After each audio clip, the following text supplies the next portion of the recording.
الحمد لله رب العالمين والصلاة والسلام على سيد المرسلين أما بعد فأعوذ بالله من الشيطان الرجيم بسم الله الرحمن الرحيم عسى أن يبعثك ربك مقاما محمودا آمنت بالله صدق الله مولانا العظيم وبلغنا رسوله النبي الكريم إن الله وملائكته يصلون على النبي يا أيها الذين آمنوا صلوا عليه وسلموا تسليما اللهم صل على سيدنا ومولانا محمد معدن الجود والكرم وآلہ الکرام وابنہ الکریم الغوث الأعظم الأفخم الہمام وصحبہ وبارک وسلم۔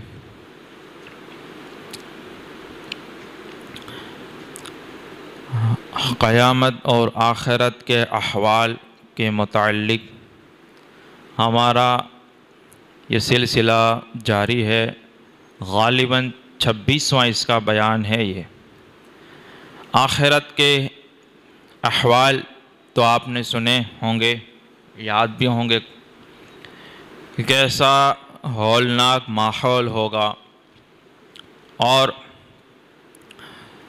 جس کے بارے میں یہ ہے کہ ایک حدیث مبارکہ میں آتا ہے کہ ابھی سورج کی پیٹھ ہے، قیامت کے دن اس کا منہ لوگوں کی طرف ہوگا، اور آج تقریباً سورج ہماری زمین سے 9 کروڑ 30 لاکھ مائل دور ہے۔ کتنا؟ 9 کروڑ 30 لاکھ مائل دور ہے، اور اس کی گرمی کا حال یہ ہے، اور اس وقت 1 میل کے فاصلے پر ہوگا۔ راوی کہتے ہیں مجھے یہ نہیں معلوم یا یہ میں نہیں جانتا کہ وہ میل سے مراد جو ہم لمبائی جو راستہ ماپتے ہیں وہ میل ہے کہ سرما لگانے کی سلائی میل مراد ہے۔ تو اگر وہ راستے والا بھی مائل ہو تو 1.5 کلومیٹر بنتا ہے، تو سورج اتنا قریب ہوگا، اور 70 گز تو پسینہ زمین چوس جائے گی، جذب کر لے گی۔ اس کے بعد لوگوں کے پسینے زمین کے اوپر آنے لگیں گے، کسی کے ٹخنوں تک، کسی کے گھٹنوں تک، اور کسی کے کمر تک وغیرہ وغیرہ، یہ سب آپ نے سن چکے۔ تو یہ سب بھیانک ماحول ہوگا۔ اور قیامت کا ایک دن کے بارے میں فرمایا ہے کان مقدارہ 50,000 سنہ، کہ اس ایک دن کی مدت جو ہے وہ 50,000 سال کے برابر ہے، 50,000 سال کے برابر ہے۔ اب پھر جب یہ ماحول ہوگا، اور کافروں کا تو حال اس سے بھی برا ہوگا کہ ان کے تو پسینوں کا حال یہ ہوگا کہ پسینے کی وجہ سے یہ پسینہ نے ان کو لگام ڈال دی ہوگی، وہ پسینے میں وہ لگام کی طرح جگڑے گئے ہوں گے، ان کا تو پھر حالت خراب ہی ہونی ہے، اور زیادہ خراب ہوگی۔ گنہگار مسلمانوں کا بھی وہ اپنے اپنے اعمال کے اعتبار سے اس میں ہوں گے۔ اب اس میں دوسری بات یہ ہوگی کہ یہ سب میدان محشر میں اولین آخرین جمع تو ہوں گے، لیکن اللہ تعالیٰ ان کا حساب شروع ہی نہیں فرمائے گا۔ تقریباً آدھا دن تو ایسا نکل جائے گا، لوگوں کا کچھ ہوگا ہی نہیں، وہاں سے کچھ آئے گا ہی نہیں کب یہ کرنا ہے۔ اب لوگ انتظار کر رہے ہیں۔ آپ سوچے تو صحیح، میں جون کی گرمی میں آپ 5 منٹ کسی کا روڈ پر انتظار کر کے بتائیں، اچھے ریلیشن خراب ہو جاتے ہیں لوگوں کے۔ گرمی میں کسی کو کھڑا رکھو اور کہو کہ میں 2 منٹ میں پہنچ رہا ہوں، اور 10 منٹ تک نہ پہنچو تو پھر وہ آنے کے بعد تمہارا کیسا پھر سواگت کرے گا ملاقات کے بعد؟ وہ گرمی اتنی ہوتی ہے نا، آدمی کا پھر یہ دماغ کام کرنا بند کر دیتا ہے، پھر اس کو کچھ سوجھتا نہیں ہے، پھر کہتا ہے کہ پہلے مجھے ٹھنڈک میں لے جاؤ، کچھ ٹھنڈا ونڈا پلاؤ، پھر سوچتے ہیں کیا دماغ کچھ کام کرے۔ اب وہاں پر یہ حال ہوگا کہ آدھے دن تک کچھ ہوگا ہی نہیں، رب العالمین کی طرف سے نہ کچھ پیغام آئے گا، نہ ان کا حساب کے بارے میں کہا جائے گا، نہ کوئی حکم ہوگا، کچھ بھی نہیں۔ اور جو عرش کے سائے میں بیٹھنے والے ہیں کرسیوں پر بیٹھنے والے ہیں، ممبروں پر بیٹھنے والے ہیں، وہ تو سب اپنے اپنے اس میں بیٹھے ہوں گے. مسئلہ ان لوگوں کا تو ہے ہی نہیں نا، ہم جیسوں کا مسئلہ ہے پھر. تو وہ تو آرام سے وہ ہوں گے، اور ان کے لیے تو یہ 50,000 سال کا، کسی کو صرف 1,000 سال لگے گا.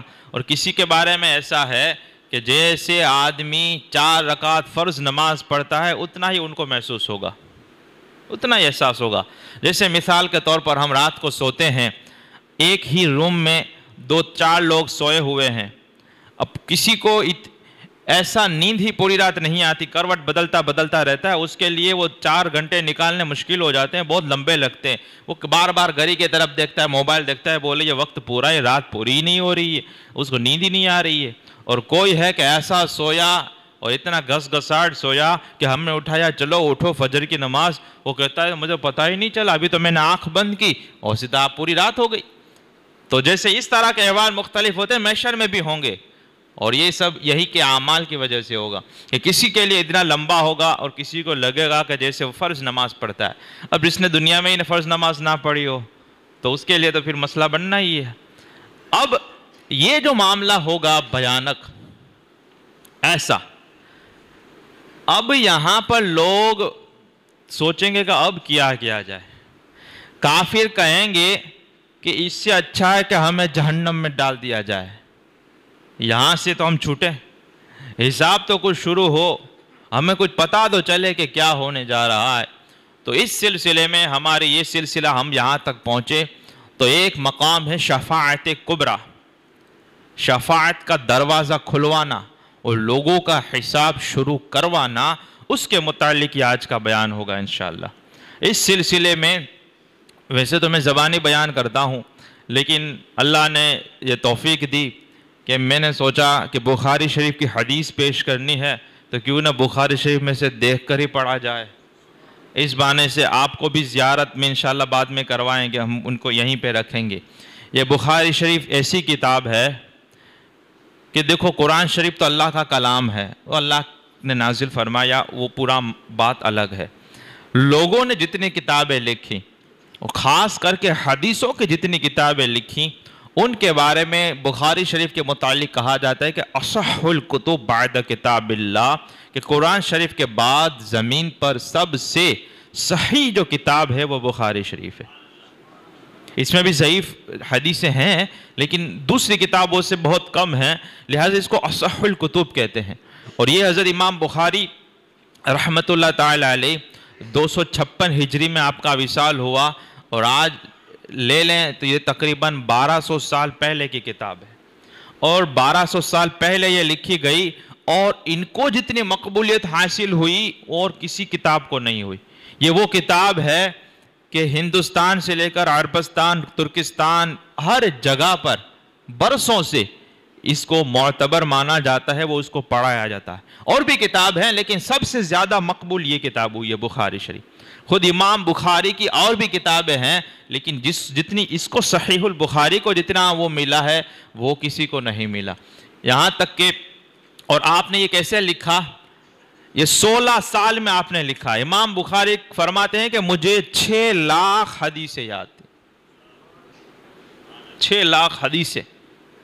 اب اور وہ بھی واقعہ سنیں کہ ہمارے امام اعظم ابو حنیفہ رضی اللہ تعالیٰ عنہ، یہ سب سے بڑے محدث اور سب سے بڑے فقیہ مجتہد ہیں. ان کے شاگرد ہوتے ہیں امام محمد، ان کے شاگرد امام اعظم ابو حنیفہ. امام محمد کے پاس امام بخاری پڑھنے گئے. امام اعظم ابو حنیفہ کے شاگرد کے پاس آپ پڑھنے گئے امام بخاری اپنے طالب علم کے زمانے میں. تو دیکھو استاذ کو کتنی سمجھ پڑتی ہے اور اس کا نظر کہاں تک ہوتی ہے. طالب علم نہیں سمجھ سکتا، وہ چاہتا ہے میں یہ کام کروں، لیکن اس میں کیا صلاحیت ہے، اندر اللہ نے کیا رکھا ہوا ہے وہ اس سے بڑا ہوتا ہے، وہ جانتا ہے. تو امام محمد نے جب فقہ سکھاتے یا دیکھا کہ آپ کا رجحان حدیث کی طرف ہے، آپ نے مشورہ دیا کہ آپ اتنا فقہ سیکھتے ہو، اس کی جگہ پر حدیث میں محنت کرو. آپ نے اپنے استاذ کی بات مانی اور حدیث میں محنت کی، اور اتنی محنت کی کہ آپ کا لقب امیر المؤمنین فی الحدیث مشہور ہوا. امیر المؤمنین فی الحدیث امام بخاری کو کہا جاتا ہے. تو آپ فرماتے ہیں کہ مجھے 6 لاکھ حدیثیں یاد تھی. وہ 6 لاکھ حدیث میں سے آپ نے چن چن کر گن کر اس میں سب سے عمدہ، سب سے جو صحیح تھی حدیث کے اصطلاح میں، انہوں نے اس کو جمع فرمایا، اور اس کتاب میں تقریباً 9000 سے اوپر حدیث مبارکہ جمع ہے۔ 9000 اور ریپیٹ جو ہوتی ہیں اس کو نکالا جائے تو تقریباً 6500 بنتی ہے یہ حدیث کی، یعنی اس سے سوا بھی حدیثیں ہیں، صحیح کتابیں بھی ہیں، سب کچھ ہے، لیکن یہ امام بخاری کی کتاب ہے۔ یہ وہ کتاب ہے کہ اگر کوئی 6 7 سال 8 سال تک مدرسے میں دارالعلوم میں پڑھتا ہے اور وہاں پہ عالم بنتا ہے، پھر بھی یہ کتاب نہیں پڑھتا، کیونکہ صرف جو عالم ہوتا ہے ان کو بخاری شریف نہیں پڑھائی جاتی۔ عالم سمجھ لیجئے بیچلر ڈگری ہے، اس کے اوپر آتی ہے فضیلت، ماسٹر ڈگری۔ جب آدمی صرف عالم بن کے پڑھ کے نکل جاتا ہے تو اس نے بخاری شریف پڑھی ہی نہیں ہوتی، اس کو پڑھایا ہی نہیں جاتا۔ یہ اتنی اہم اور اتنی بھاری کتاب ہے کہ پھر اگر عالم بننے کے بعد جب آدمی فضیلت کی طرف جاتا ہے، فاضل بنتا ہے، تب اس کو بخاری شریف پڑھائی جاتی ہے۔ تو عوام تو بیچاری شاید نام کے سوا کوئی سنی نہیں ہوگی، پھر کبھی زندگی میں دیکھا ہی نہیں ہوگا بخاری شریف کیسی ہوتی ہے۔ خیر، تو میں نے سوچا کہ اس کو آپ کو زیارت بھی کروائی جائیں، اور اسی میں سے یہ شفاعت کے متعلق حدیث، تاکہ کسی کے دل میں کوئی شک و شبہ نہ رہے۔ ویسے بھی نہیں رہتا، لیکن کچھ لوگ جماعت میں چلے جاتے ہیں نا تو یہ ڈاؤٹ میں آ جاتے ہیں۔ پھر اب یہ بخاری شریف ہے، الحمدللہ اللہ تعالیٰ کے فضل و کرم اور کروڑ احسان سے مجھے اساتذہ کی طرف سے بخاری شریف کی حدیثیں بیان کرنے کی اجازت دی گئی ہے۔ الحمدللہ مجھے یہ اجازت ملی ہے کہ میں ان حدیثوں کو بیان کر سکتا ہوں۔ تو یہ آپ کے سامنے ہے، انشاءاللہ نماز کے بعد میں یہاں آپ کو کھول کے رکھوں گا، اسی آپ درود شریف پہ ادب اور احترام سے پڑھ لیں۔ اللہم صلی علی سیدنا و مولانا محمد معدن الجود والکرم علیہ وبارک وسلم۔ ایک بزرگ ہیں ابو زید رحمۃ اللہ علیہ، ان کو حضور صلی اللہ علیہ وسلم خواب میں تشریف لائے، آپ مکہ شریف میں تھے، اور حضور نے فرمایا کہ تم میری کتاب کیوں نہیں پڑھتے؟ کہا یا رسول اللہ آپ کی کتاب کون ہے؟ بولے محمد بن اسماعیل بخاری کی کتاب میری کتاب ہے۔ تو یہ وہ کتاب ہے، اور امام بخاری مسجد 16 سال میں آپ نے حدیث اس میں لکھی ہیں، 16 سال لگائے ہیں اس کے لیے، اور مکہ شریف میں مسجد حرام کے سامنے، کعبہ شریف کے سامنے بیٹھ کر لکھتے، پھر آپ نے 3 مرتبہ لکھا، اور یہاں تک کہ رسول اللہ صلی اللہ علیہ وسلم کا روضہ مبارک اور منبر شریف، ان کے بیچ میں کیا ہوتا ہے؟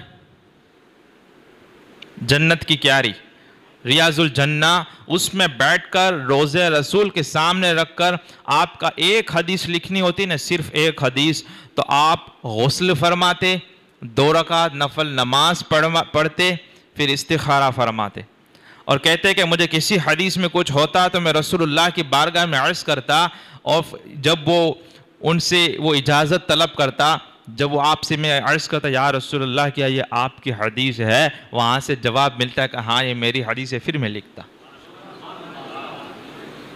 اتنا کمال یار، کیا یہ کیا ہے ان لوگوں نے، یہ بزرگان ہمارے دین ہیں اور یہ اسلاف ہیں۔ یہ میں وہ عالموں کی بات کرتا ہوں کہ اپنے بچوں کو ایسا کچھ بنائے، بھلے اس کے جیسا تو نہیں بن سکتے، لیکن اچھوں کی نقل بھی اچھی ہوتی ہے۔ آپ یہاں پہ پان ماوا گٹکا کھانے والے، گالی گلوچ کرنے والے اماموں کو دیکھتے ہو، پھر کہتے ہو کہ سارے امام برے ہوتے ہیں۔ میں کہتا ہوں اگر امام سارے برے ہیں، مولانا سارے برے ہیں، عالم سارے برے ہیں، باپو سارے برے ہیں تو اپنے بیٹے کو اچھا عالم بناؤ، اچھا امام بناؤ۔ یہ کہو کہ اگر اتنی برائی ہے تو ہم اچھا یہ دیں گے اسلام کو۔ اللہ تعالیٰ وہ برکت عطا فرمائے۔ یہ حدیث مبارکہ ہے، حدیث لمبی ہے، پوری آپ کو پڑھوں گا ایک مرتبہ میں تو شاید کسی کو بوریت ہو جائے، اس لیے میں تھوڑا کر کے پڑھتا ہوں، اس کا ترجمہ میں آپ کو سناتا ہوں۔ اب یہ وہ بخاری شریف ہے کہ وہ امام بخاری نے اس طرح سے لکھی ہوئی ہے، اور پھر اس کی اتنی برکتیں ظاہر ہوئی۔ منظر کون سا ہے؟ میدان محشر کا۔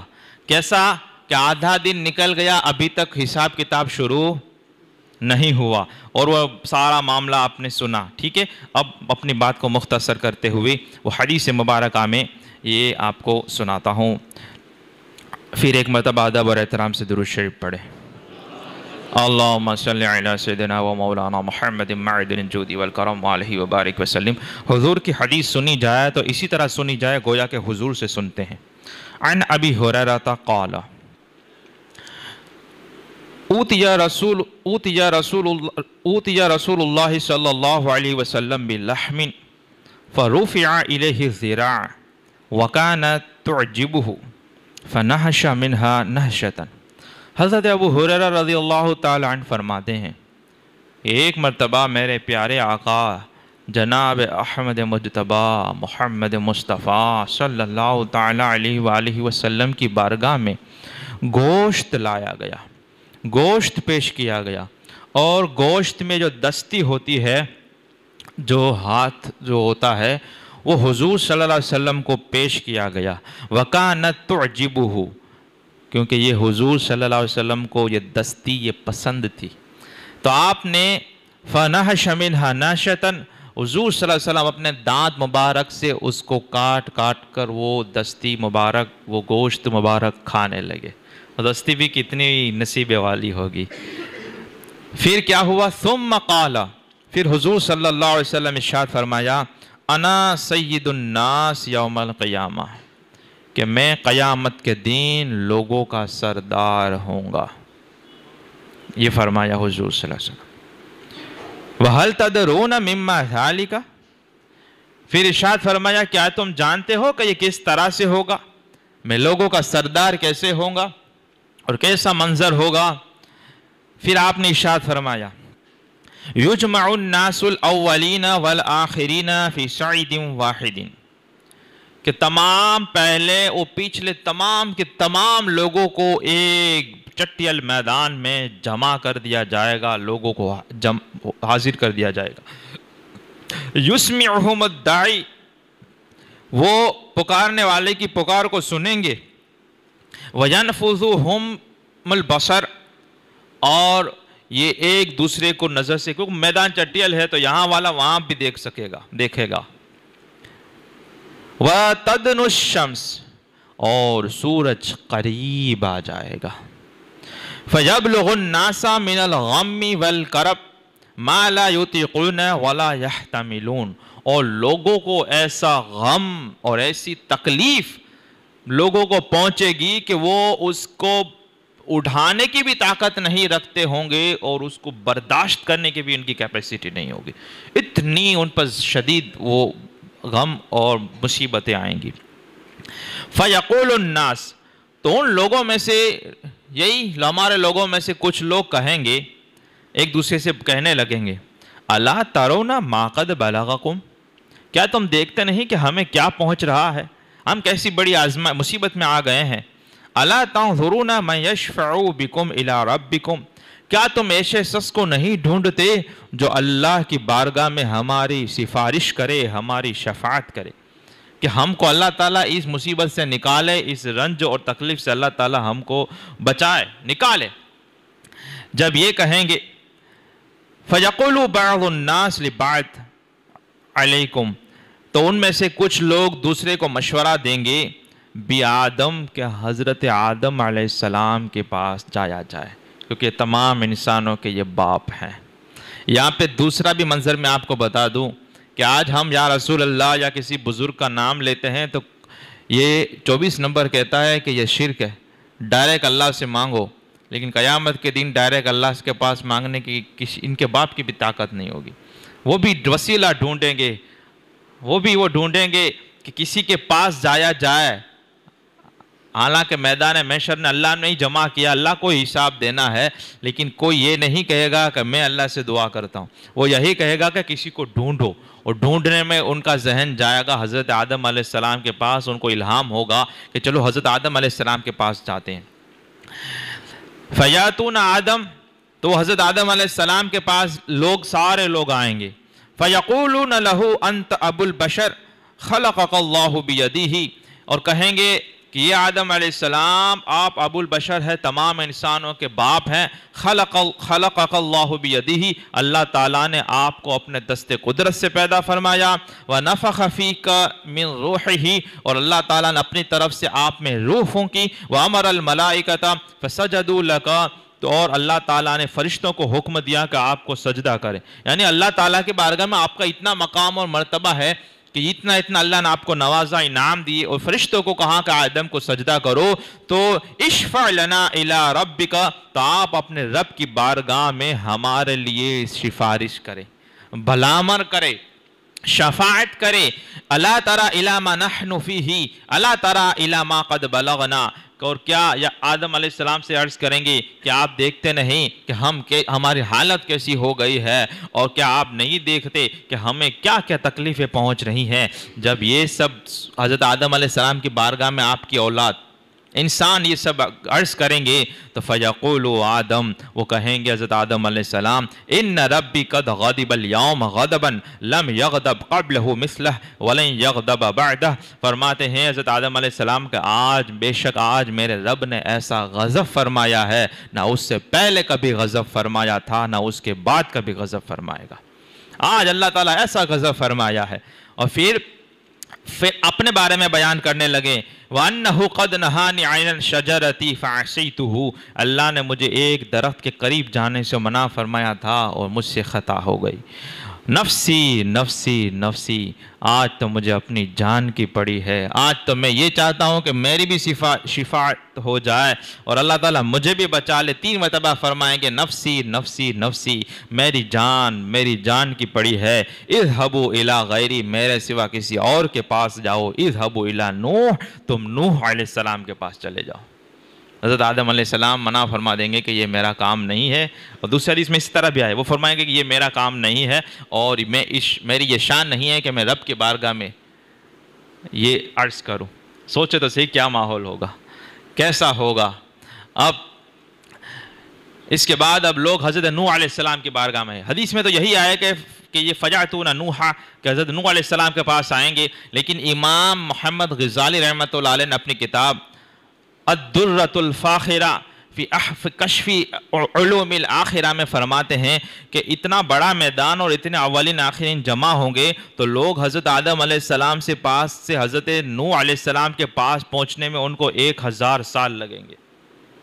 1000 سال تک ان کو یہ وقت لگے گا، اور پھر وہاں سے حضرت نوح علیہ السلام کے پاس پہنچیں گے. میں جلدی سنا دیتا ہوں، مضمون سمجھ میں آ جائے گا. فَيَقُولُونَ يَا نُوحُ، وہ عرض کریں گے یا نوح علیہ السلام، انکا انت اول الرسول الی اہل الارض، کہ آپ لوگوں میں زمین والوں کی طرف بھیجے جانے والے پہلے رسول ہیں. اس کا مطلب کیا ہوتا ہے وہ رات کی تفسیر میں سنیں. وقد سماک اللہ عبدا شکورا، اور اللہ نے آپ کو شکر گزار بندہ کہہ کر یاد فرمایا ہے. اشفع لنا الی ربک الا تری الی ما نحن فیہ، کہ آپ اپنے رب کی بارگاہ میں ہمارے لیے شفاعت کرے اور آپ نہیں دیکھتے کہ یہ ہمارے کیسی تکلیف ہے اور کیسا رنج ہمیں پہنچ رہا ہے، کیسی مصیبت ہم پر ہے. فیقول، حضرت نوح علیہ السلام کہنے ارشاد فرمائیں گے، ان ربی قد غضب اليوم غضبا، اللہ تعالیٰ نے آج کے دن ایسا غضب فرمایا ہے، لم یغضب قبلہ مثلہ ولن یغضب بعدہ، کہ اس کے پہلے نہ ایسا کبھی غضب فرمایا ہے، نہ اس کے بعد کبھی غضب فرمائے گا. اس سے وہ لوگ بھی کہیں کہ جب ہم مسئلے بیان کرتے ہیں تو لوگ کہتے ہیں ابے یہ تو اللہ معاف کرن وارو آئے. وہ سوچیں کہ ہم جب بیان کرتے ہیں تو یہ صرف ایک جملہ ہوتا ہے، لیکن اس میں ہزاروں کتابوں کا نچوڑ ہوتا ہے، وہ ہم آپ کو بیان کرتے ہیں. تو بچے گا وہی جو یہ بات بیان کرے اور یہ نہ دیکھے کہ کہنے والا مولانا یا امام کہہ رہا ہے، عالم کہہ رہا ہے، وہ یہ دیکھے کہ بات رسول اللہ کی کر رہا ہے. یہ سب غیب کی باتیں ہیں، کس گناہ سے کیا ہوگا، کوئی گناہ ہے کوئی ثواب ہے، وہ ہمیں اور تمہیں کیا پتا چلے گا. تبھی پتا چلے گا رسول اللہ کی بارگاہ سے. جس کے پاس علم ہوگا اس کو پتا چلے گا. آپ سیکھ لیں گے تو آپ کو بھی پتا چلے گا. ہم سیکھتے تو ہم کو پتا چلتا ہے تو ہم آپ کو بتاتے ہیں، پہنچاتے ہیں. لہذا جب بھی شریعت کی بات ہو تو اپنی گردن کو جھکا دینی چاہیے. یہاں پہ حضرت نوح علیہ السلام پھر کہیں گے وَإِنَّهُ قَدْ كَانَتْ لِي دَعْوَةٌ دَعَوْتُهَا عَلَىٰ قَوْمِي، کہ اللہ تعالیٰ نے مجھے ایک دعا مقبول جو ہونے والی تھی وہ مجھے عطا کی تھی، تو میں نے اپنی قوم کے خلاف دعا کی اور سارے لوگوں کو ڈبو دیا تھا. نفسی نفسی نفسی، آج تو مجھے اپنی جان کی پری ہوئی ہے، آج تو مجھے اپنی پرواہ ہے، آج تو میں چاہتا ہوں کہ میرا چھٹکارا ہو جائے. اذهبوا الی غیری، میرے سوا کسی اور کے پاس چلے جاؤ. اذهبوا الی ابراہیم، آپ ابراہیم علیہ السلام کے پاس چلے جائیں. اب لوگ پھر گھومتے پھرتے ڈھونڈتے ڈھونڈتے حضرت ابراہیم علیہ السلام کے پاس پہنچیں گے. فَجَاتُونَ ابراہیم, حضرت ابراہیم علیہ السلام کے پاس آئیں گے. فَيَقُولُونَ, اور پھر کہیں گے یا ابراہیم انت نبی اللہ وخلیلہ, کہ آپ اللہ کے نبی بھی ہیں, اللہ کے خلیل ہیں, من اہل الارض, زمین والوں میں. اشفع لنا الی ربک الا تری الی ما نحن فیہ, آپ نہیں دیکھتے کہ ہم کیسی مصیبت میں ہیں, اللہ کی بارگاہ میں ہماری شفاعت کرے. پھر حضرت ابراہیم علیہ السلام کہیں گے فیقول لہم ان ربی قد غضب اليوم غضبا لم یغضب قبلہ مثلہ ولن یغضب بعدہ, کہ اللہ تعالیٰ نے ایسا غضب فرمایا ہے, نہ اس سے پہلے کبھی فرمایا, نہ اس کے بعد کبھی فرمائے گا. پھر فرمائے گا وَإِنِّي قَدْ كُنْتُ كَذَبْتُ ثَلَاثَ كَذَبَاتٍ فَذَكَرَهُنَّ ابو حیان فی الحدیث. اور پھر آپ کہیں گے کہ مجھ سے بھی ایسی کچھ باتیں ہو گئی ہیں جو لوگوں نے خلاف واقع سمجھا, اور وہ جیسا جھوٹ نظر آتا ہو, تو میری یہ شان اور میری یہ وہ نہیں مرتبہ کہ میں اللہ کی بارگاہ میں شفاعت کروں. یہ نفسی نفسی نفسی, آج تو مجھے اپنی پڑی ہے, مجھے میرا بس میں بچ جاؤں. اذهبوا الی غیری, میرے سوا کسی اور کے پاس چلے جاؤ. اذهبوا الی موسیٰ, تو موسیٰ علیہ السلام کے پاس چلے جاؤ.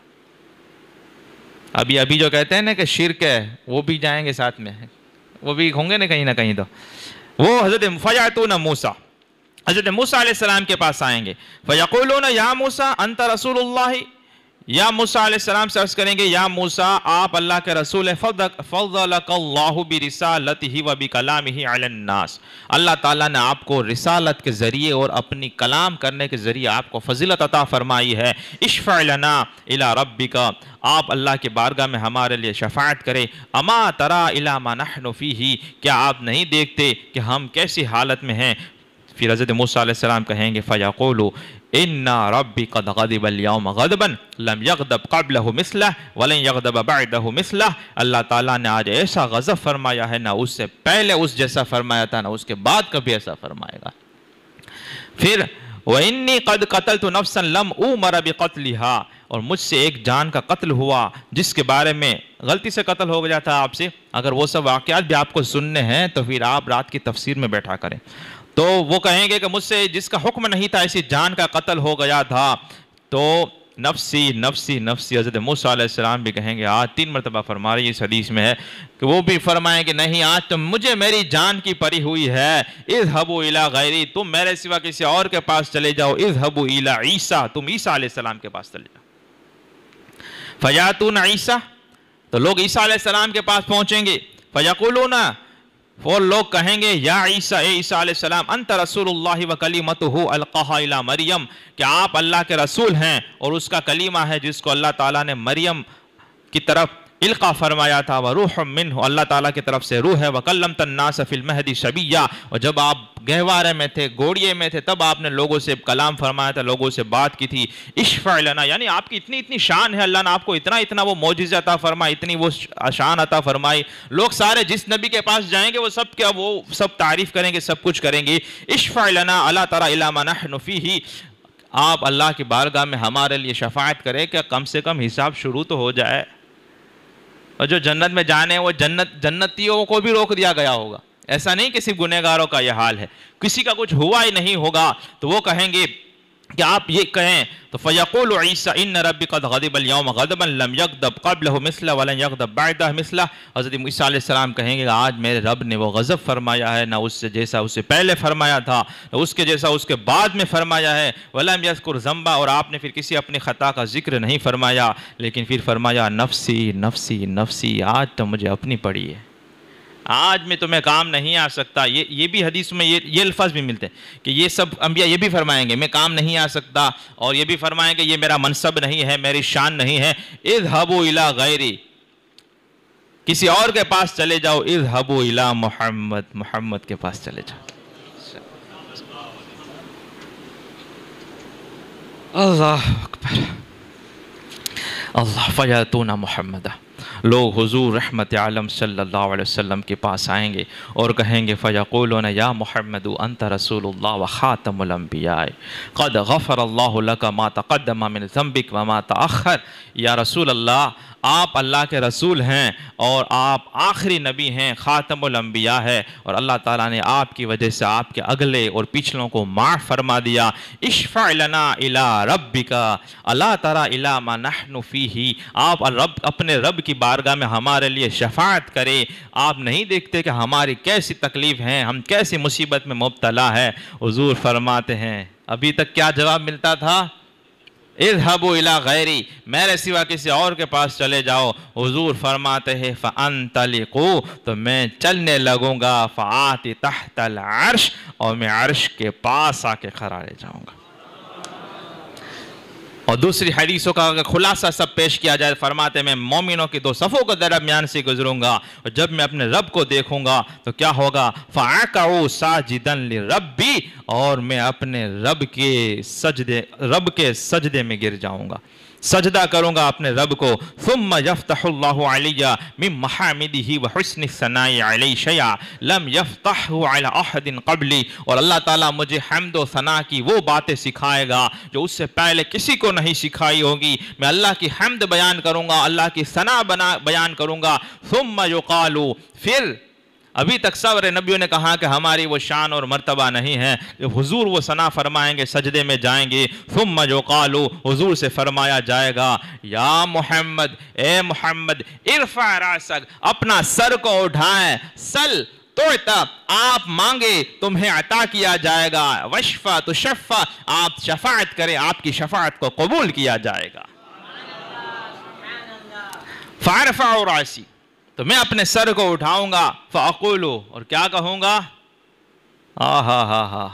اللہ اکبر، ایسی بھیانک حالت کہ سارے نبی بھی کہہ رہے ہیں کہ ابھی ہمارا وہ وقت، یعنی شفاعت کریں گے لیکن بعد میں کریں گے، دروازہ نہیں کھلوا پائیں گے، وہ نہیں کھولیں گے، وہ حضور کھولوائیں گے، پھر اس کے بعد تو پھر عالم، شہید، انبیاء تو پہلے ہی کر لیں گے، وہ فرشتے بھی پھر تو شفاعت کریں گے، لیکن یہ جو دروازہ کھلے گا، اور جب حضور کو کہا جائے گا کہ سل تعطی، آپ مانگے آپ کو دیا جائے گا، اشفع تشفع، آپ شفاعت کریں، آپ کی شفاعت کو قبول کریں گے۔ نثار جاؤ اے مسلمانوں، غداری کو چھوڑو، وفاداری کو اپناؤ۔ حضور فرماتے ہیں فارفع راسی، میں اپنے سر کو اٹھاؤں گا، فاقول امتی یا ربی، امتی یا ربی، امتی یا ربی، اپنے سر کو اٹھا کے کہوں گا، اے میرے رب میری امت کو بخش دے، اے میرے رب میری امت، اے میرے رب میری امت۔ اور اس کے بارے میں تم کہتے ہو کہ شریعت پہ چلنا ہے تو پہلے زمانے جی گالی ہوئی ہوے پانے دی کی نہ تھے، کیا رسول اللہ کو ایسا کہو گے؟ یا رسول اللہ آپ ایسا دین لے کر آئے گا 1400 سال میں پرانا ہو گیا، اس پر اب عمل نہیں کیا جا سکتا، نمازیں نہیں پڑھی جا سکتی، چہرہ نہیں سجایا جا سکتا، شریعت و سنت کی بات کوئی کرتا تھا ہمیں برا لگ جاتا ہے، پہلے ہی تو پہلے تھی نو ہوے تھورو تھے۔ کیا یہ بات آپ مولانا کو کہتے ہو، کہہ سکتے ہو، یا پیچھے بات کر سکتے ہو؟ کیا رسول اللہ کو یہ جواب دو گے؟ یا رسول اللہ ایسا آپ دین لے کر آئے کہ 200 500 سال 1400 سال میں پرانا ہو گیا، اب اس پر عمل نہیں ہو سکتا، اب ہماری شفاعت کریں؟ یہ بات ہے۔ ابھی کچھ اور بھی آگے ہے، میں یہیں پہ بات کو ختم کر دیتا ہوں، حدیث مبارکہ اور بھی ہے، بس یہ اصل پھر کیا ہوا تو یہ ساری چیزیں بھی ہیں، وقت چونکہ پورا ہو گیا اس لیے میں اپنی بات کو مکمل ختم کر دیتا ہوں۔ تو اس میں آپ نے دیکھا اس وقت کام کون آ رہا ہے؟ علامہ استاذ زمن اعلیٰ حضرت کے بھائی علامہ حسن رضا خاں بریلوی رضی اللہ تعالیٰ عنہ نے یہ ناشری پوری اس پورا منظر کھینچا ہوا ہے، اور پھر اس کے 2 شعر میں پڑھتا ہوں کہ تمہارا نام مصیبت میں جب لیا ہوگا، ہمارا بگڑا ہوا کام بن گیا ہوگا۔ یہ قیامت کا ہے۔ وابڑا کہتا ہے شرک ہو گیا، میں نے بولا یہ تو بخاری کرتا ہے، اسی لیے ہمارے علماء فرماتے ہیں کہ وہابیوں اور یہ کٹ ملوں کا حال یہ ہے کہ پڑھ کے آ جاتا ہے بخار، مگر ان کو بخاری نہیں آتی، ان کو سمجھ میں نہیں آتا۔ یہ وہ منظر کشی کر رہے ہیں کہ تمہارا نام مصیبت میں جب لیا ہوگا، ہمارا بگڑا ہوا کام بن گیا ہوگا، سارے نبی کہیں گے اذهبوا الی غیری، میرے حضور کے لب پر انا لہا ہوگا، سارے نبی کہیں گے اذهبوا الی غیری، حضور کے پاس کہیں گے کہ شفاعت کرو، تو حضور فرمائیں گے، دوسری حدیث میں آتا ہے انا لہا، میں اسی کے لیے ہوں، میں اسی کے لیے ہوں، میں ہی ہوں، یہ میرا ہی منتب ہے۔ اور پھر سارے اولین و آخر وہ دروازہ کھلے گا، اور پھر لوگوں اللہ تعالیٰ پھر فرمائے گا، آگے حدیث میں آتا ہے اسی، اللہ تعالیٰ فرمائے گا یہ محمد تمہاری امت میں سے جتنے لوگوں پر حساب کتاب کے بغیر جنت میں داخل کرنا ہے ان کو جنت کے دائیں دروازے میں سے داخل کر دو. وہاں آپ سب سے پہلے جائیں گے بغیر حساب کے, جنت کے دائیں دروازے سے یہ سب داخل ہو جائیں گے. تو یہ ہے حضور کی شان, اور اعلیٰ حضرت نے یہی شان نقشہ کھینچا ہے کہ پیش حق مزدہ شفاعت کا سناتے جائیں گے, آپ روتے جائیں گے, ہم کو ہنساتے جائیں گے. خاک افتادو بس ان کے آنے ہی کی دیر ہے, کہہ رہے ہیں اعلیٰ حضرت, خاک افتادو بس ان کے آنے ہی کی دیر ہے, خود گر کر سجدے میں ہم کو اٹھاتے جائیں گے. پائے قبا پر ناز پل سے گزریں گے ہم, رب سلم کی صدا پر وجد لاتے جائیں گے. اور آفتاب انہی کا چمکے گا جب اوروں کے چراغ سرسرے جوش بلا سے جل ملاتے جائیں گے. اور وسعتیں دی ہیں خدا نے دامن محبوب کو, کتنی وسعت دی ہے, وسعتیں دی ہیں خدا نے دامن محبوب کو, جرم کھلتے جائیں گے اور وہ چھپاتے جائیں گے, جرم کھلتے جائیں گے اور وہ چھپاتے جائیں گے. اور وہ رد وہابیہ میں کیا فرماتے ہیں آپ,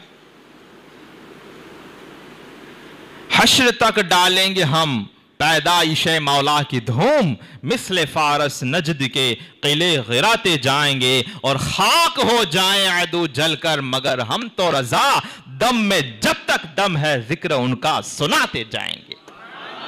انشاءاللہ بس انہی کا ذکر کرنا ہے, انہی کی بات کرنا ہے, انہی کا چرچا صبح شام کرنا ہے, انہی کے دین پہ چلنا ہے اور انہی کے دین پہ چلانا ہے. بس یہی ہے جو پیر و مرشد نے کہا کہ زندگی یہ نہیں ہے کسی کے لیے, زندگی ہے نبی کی, نبی کے لیے. نہ سمجھ مرتے ہیں زندگی کے لیے, ارے جینا مرنا سب کچھ ہے نبی کے لیے. چاندنی 4 دن ہے سبھی کے لیے, ہے صدا چاند عبد النبی کے لیے. تو بس یہی ہے, نبی کے بن کے رہو تو پھر اللہ بھی تمہارا ہو جائے گا اور سارے کام کاج بھی تمہارے ہو جائیں گے. اللہ تعالیٰ مجھے اور آپ کو عمل کی توفیق عطا فرمائے. اس کو ابھی یہیں پہ رکھا جائے گا, کھول کے میں رکھ دوں گا نماز کے بعد, صلاۃ و سلام کے بعد آپ اس کی زیارت کریں, برکتیں بھی اس سے حاصل کر سکتے ہیں, ان کے وسیلے میں دعا بھی مانگ سکتے ہیں. اللہ تعالیٰ مجھے اور آپ کو توفیق عطا فرمائے. السلام علیکم.